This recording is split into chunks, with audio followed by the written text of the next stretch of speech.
welcome back to my channel. I've been trying to get you guys new fresh content fast and soon as I can. It's kind of hard with broken screws in my neck. Don't have a full-time job because I'm full-time disabled. But so basically what I do is I buy the things that I can afford. I try to repurpose them and make them good again. And so I'll cut the bullshit, get straight to it. So what we have here is a 2017 Polaris GTS 150. So I picked that up not too long ago. It's got some things wrong with it. Plastics are broken in the front. It's got some attention that needs to be done to certain parts of the frame. The roll cage needs to be addressed. But overall, structurally, seems to be in pretty decent shape. The floor, front, and the frame and all that seems to be intact and in pretty good shape.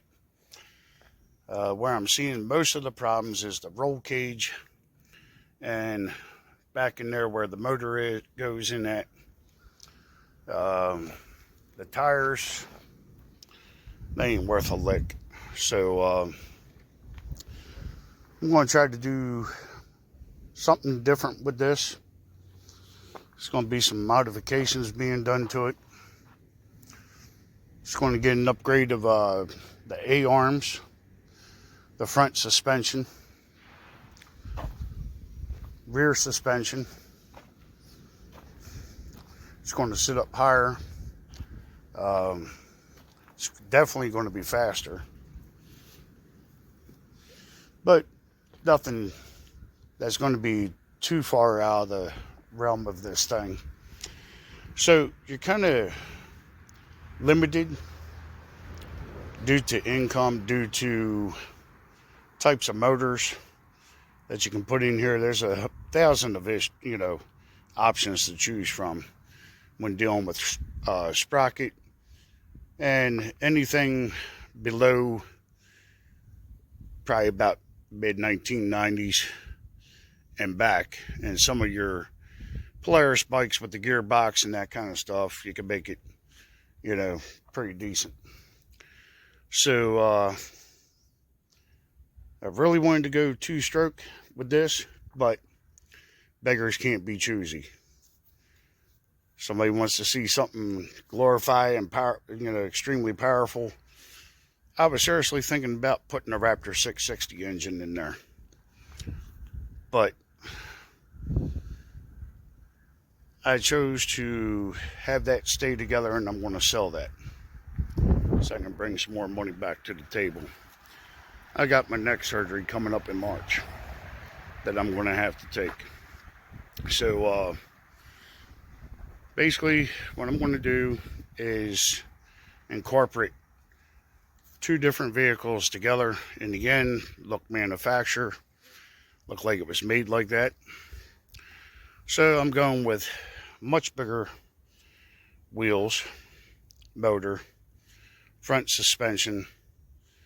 I'm going to modify and make my own suspension for the rear. I'm not going single shock in the rear, but we'll be using the live axle hydraulic brake system, front and back, with I'm going to take a guess at this. This is probably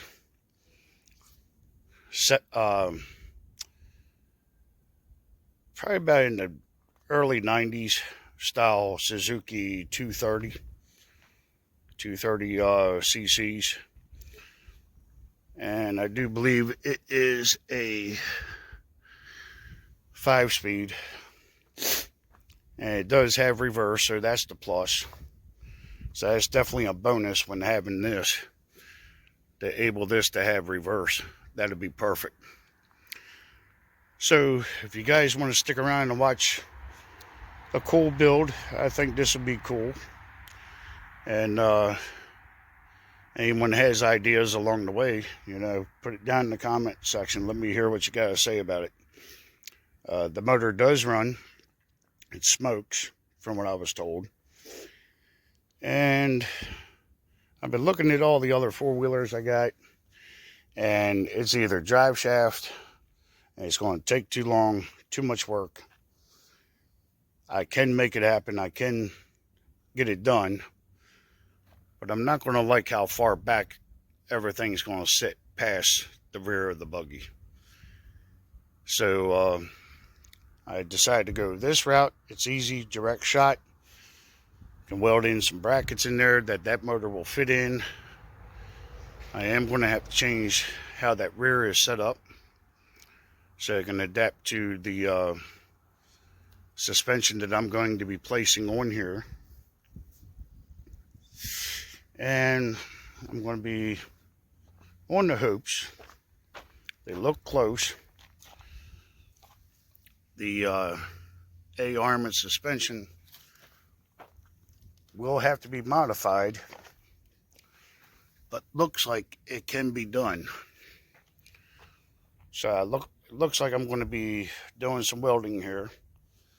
And I'm going to put this suspension with the wheels and everything over here onto this guy. So, and then I'm going to be trying to utilize these shifters here in the center for as like a stick shift, slapstick, whatever you want to call it.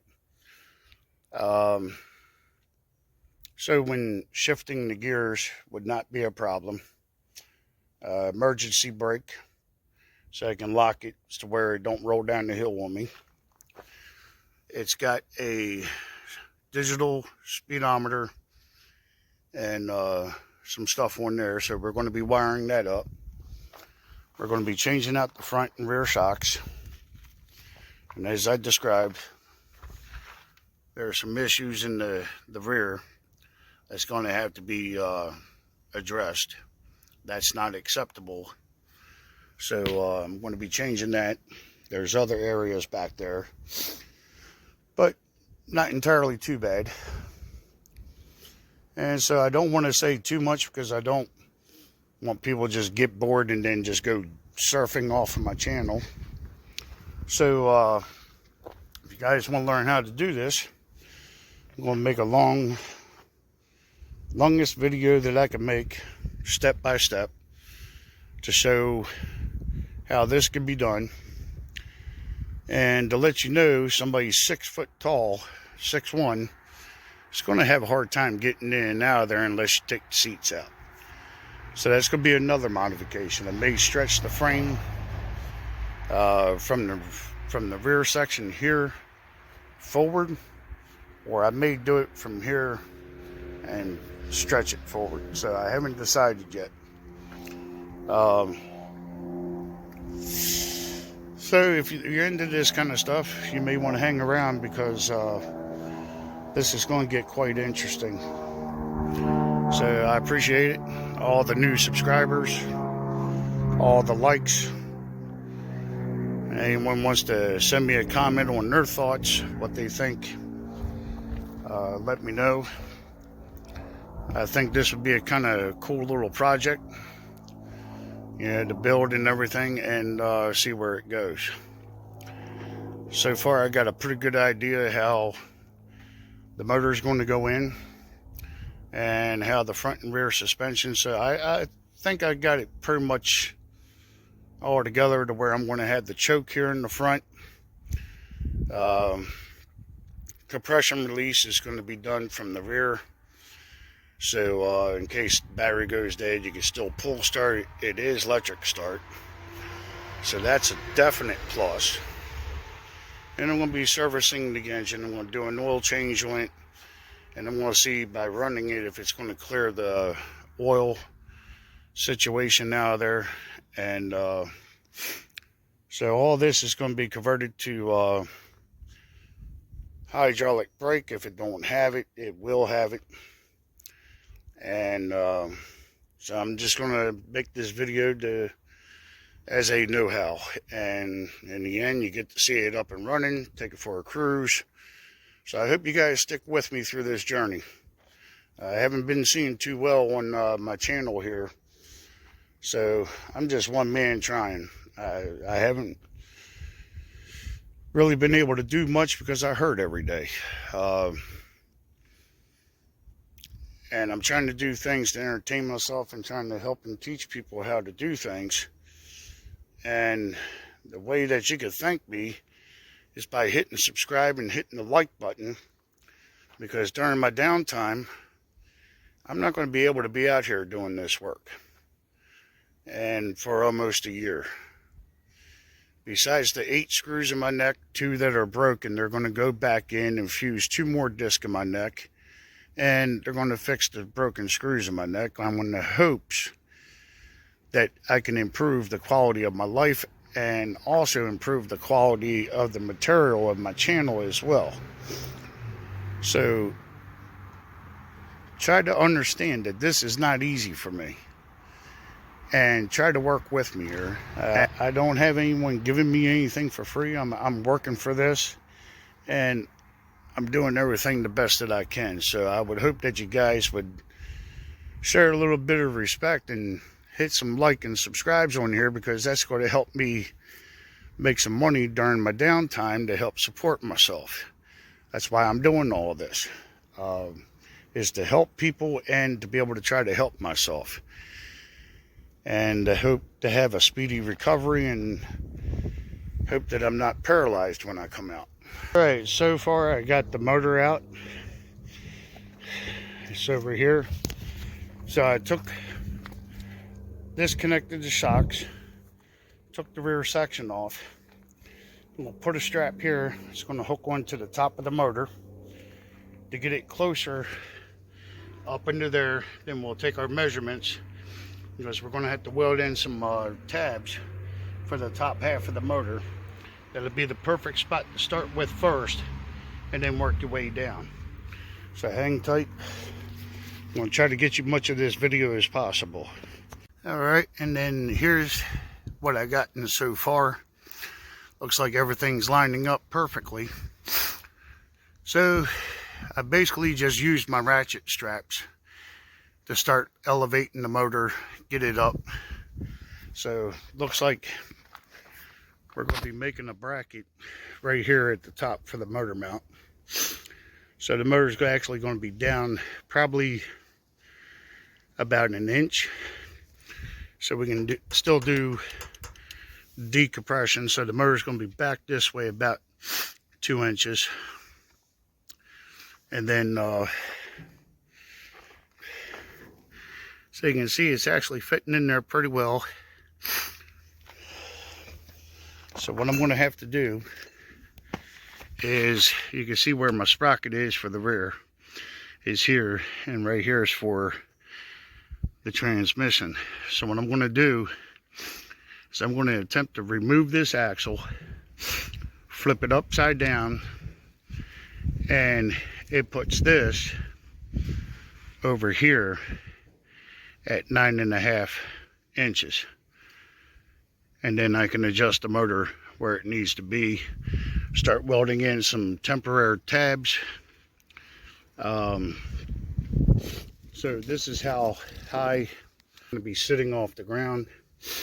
I'm going to put longer shocks on it, so you basically get an idea from the side how it's going to be. So there's going to be bigger wheels on it, get it off the ground more, and the motor looks like it'll be perfect. And then when I put these wheels and its front suspension on it, it'll also help pick it up more too. So this is basically where we're at. So it's not going to look like it's sitting down too much in an angle this way. So once it levels out with the front tires, it'll pick that front end back up. And then I got longer rear shocks, and then I got longer front shocks off of this that's going to be going on there. So hang tight. I want to continue making progress and see how much I can get done today. I really wish that I could take a full video, but we don't have no internet service around here. We have to use our cell phones. In order to be able to do this, I would have to do it live, and by then my battery would be dead. So we're in the middle of the country, so I hope you guys bear with us. Hit subscribe, hit like, share it, send me some comments. Got questions? Feel free to ask.